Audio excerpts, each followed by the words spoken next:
Le vin, c'est quelque chose qui doit profondément vous toucher au plexus, vous émouvoir, et surtout pas dans les neurones. Le très salé, c'est le cépage endémique de notre appellation.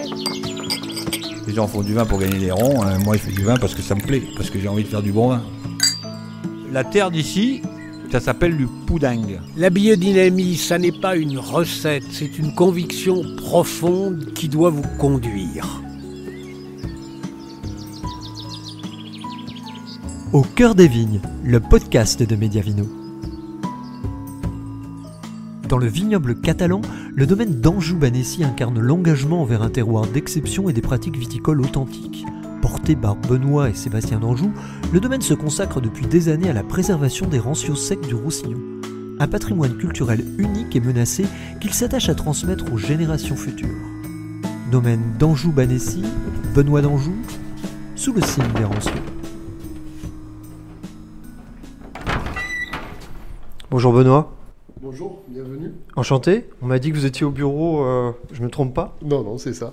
Aujourd'hui, ce matin, c'est bureau.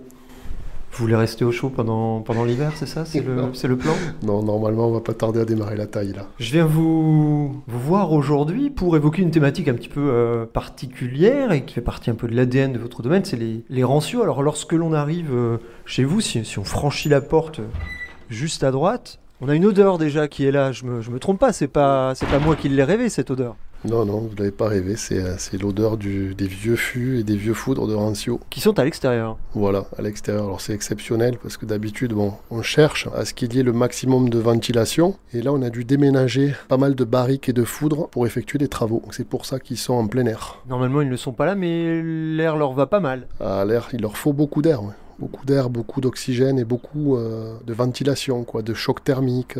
Voilà. C'est ça qui donne le goût de rancio, c'est les chocs thermiques. Alors avant de rentrer dans le vif du sujet, pour nous présenter votre domaine, donc on est aux portes de Perpignan. Voilà, on est au nord de Perpignan, on n'est pas très loin, et puis on est au sud de la France et au nord de la Catalogne. Plus précisément dans le secteur de la vallée de l'Agly, le village c'est Espira de l'Agly. Là on est vraiment dans un petit village de quelques centaines d'âmes a priori. Voilà, tout à fait. Alors bon, le village il a un peu grossi ces 20 dernières années, mais c'est un petit village au départ, avec une église, un cloître, des moines, de la vigne, tout autour, comme il se faisait souvent au Moyen-Âge, et avant ça. Donc là on est vraiment enclavé dans un village, votre cave, votre chai est vraiment dans le village, voilà. Dans des petites ruelles très étroites. Tout à fait, donc nous on a fait le choix quand on s'est installé il y a un peu plus de 20 ans avec mon frère de rester là où on est né. Les vignes proviennent de mon grand-père maternel et donc mon grand-père vivait sur place et mes parents sur le même terrain vivaient également sur place. Donc on est né ici. Et on a fait le choix de rester ici, au lieu de s'expatrier du village. Et donc le domaine d'Anjou-Banessi, c'est un binôme. Voilà, c'est un binôme. Binôme de frangins. Tout à fait. Donc je travaille avec mon frère sur une petite exploitation. Et ça a sauté une génération, c'était à mon grand-père. Mes parents n'ont pas souhaité reprendre. Donc ma mère, qui était sa fille unique, l'a toujours secondée, elle a toujours donné un coup de main. Mais ils n'ont pas souhaité reprendre l'exploitation. Et puis nous, après, ils ne voulaient pas qu'on reprenne non plus. Ça veut dire que les raisins partaient à la COP, en gros? Non, mon grand-père, il a continué il a travaillé jusqu'à 85 ans. Il était né en 1930. Lui, il a eu une entreprise, son entreprise, elle a duré jusqu'à l'âge de 70 ou 72 ans. Je suis arrivé en 2002, 2003. Et puis à ce moment-là, on a commencé à faire la passation. Pourquoi vos parents ne vous encourageaient pas à aller dans cette voie de la viticulture?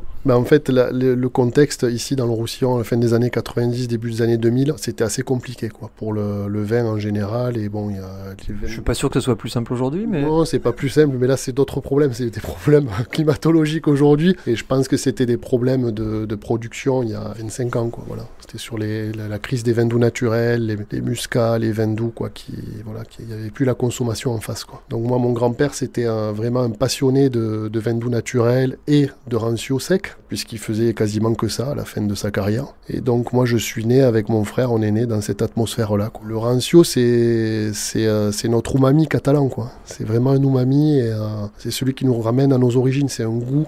C'est pas une appellation, c'est un goût. Et c'est quelque chose qui me ramène à mon enfance et qui est très familier pour nous. C'est notre produit patrimoine, c'est dans notre ADN, vous l'avez dit, et dans notre culture. Ouais. Ça veut dire que dès 2002, quand vous arrivez, vous voulez faire des rancios. Ou alors, à cette époque, c'est quand même vraiment en voie de disparition, on peut presque parler ainsi. Ce podcast vous est proposé gratuitement par Mediavino. Si vous souhaitez découvrir la suite de ce reportage ainsi que nos prochaines diffusions en exclusivité et en intégralité, abonnez-vous sur mediavino.info. Vous recevrez chaque lundi à midi un nouveau podcast ainsi qu'une vidéo, une interview et un édito. Mediavino, voyage au cœur des vignobles pépites.